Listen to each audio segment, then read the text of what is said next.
Nilimas ng mga armadong lalaki ang mga alahas sa dalawang tindahan sa loob ng isang mall sa Tagum City, Davao del Norte. Nahulikam ang kanilang pagnanakaw. Ang mga sospek pumatay pa ng gwardya ng naturang mall. Balitang hatid ni John Siniel ng GMA Davao.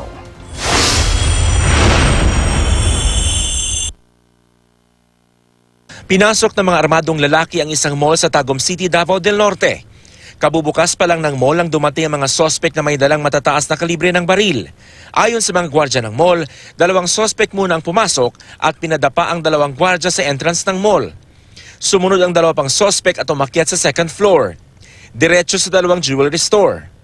Pinagbabasag nila ang ilang istante kung saan nakadisplay ang mga alahas.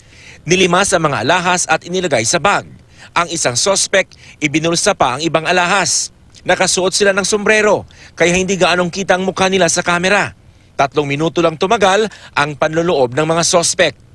5 pang kasabwat nila ang naghihintay sa labas ng mall.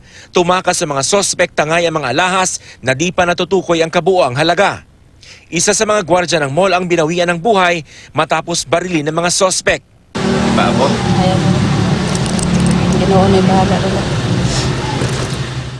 Pinag-aaralan ng mga pulis kung mga dating miyembro ng militar ang mga sospek.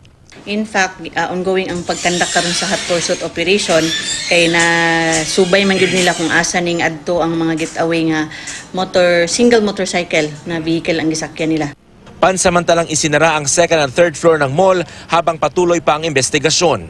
Wala pang pahayag ang pamunuan ng mall kaugnay ng insidente. John Paul Siniel, GMA News.